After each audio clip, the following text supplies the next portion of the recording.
If recycling and reusing are not enough, this machine literally reduces waste. Soggy, smelly kitchen leftovers are reduced up to 90% in a matter of hours, leaving a residue that can be turned into compost. The U.S. company that created it has adapted the machines with some market intelligence collected last year at Expo Asia. Now they're back in Hong Kong with a machine suitable for domestic as well as commercial use, and with eyes firmly fixed on the Chinese mainland. Actually, we come here, we can have the close contact with the customer. So we know the direct reaction from the customer. And in the end, so we can correct our products or improve to our products. So in the end, it will benefit us and also the customers. That's very important. I think we can explore the market in Asia. And the most important one is China. Okay, but we are very cautious about it. But that is why we are trying to search for a partner rather than a customer.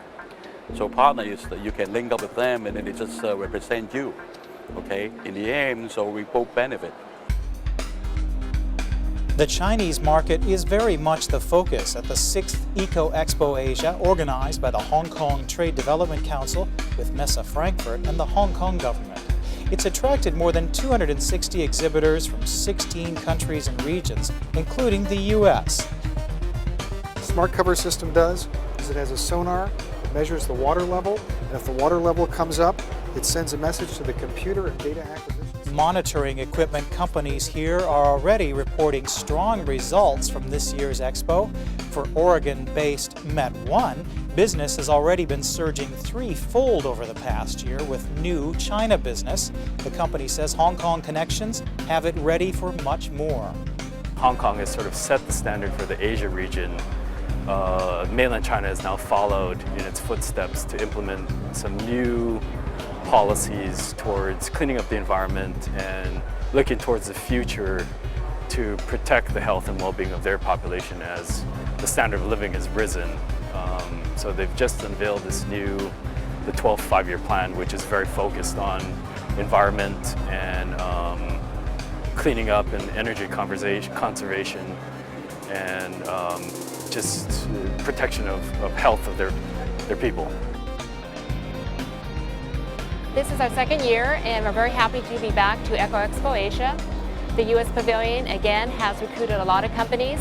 Well, they want part of the action. They know there is the mainland government policies to provide energy efficiency, green building, use of water technology, waste. And so they want to have that opportunity to be included in those various different policies. Takeaway always is sales, but here is a takeaway if they meet the right person who has access to opportunity for a contract or a project, or finding a person who could be their agent distributor. That is a success for us. Organizers say American companies are reaping the benefits of the Pacific Bridge Initiative, a U.S.-Hong Kong partnership formed under Washington's National Export Initiative to boost exports and jobs. We just signed almost 1 year ago, and the first event under the Pacific Bridge Initiative where we collaborated between the U.S. Commercial Service and the Hong Kong Trade Development Council was actually here, 1 year ago here at Expo Asia.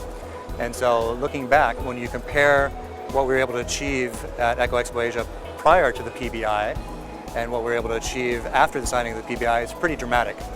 Prior to the PBI, we had one U.S. exhibitor here who generated 0 sales. And after the signing of the PBI, with the great support of the Hong Kong Trade Development Council, we were able to recruit 37 U.S. companies who generated almost a dozen sales valued at $1.5 million. And the successes we've been able to achieve this year continue that momentum. Some of that momentum is hitting the roads of Asia with this sleek, new electric-powered sports car from America.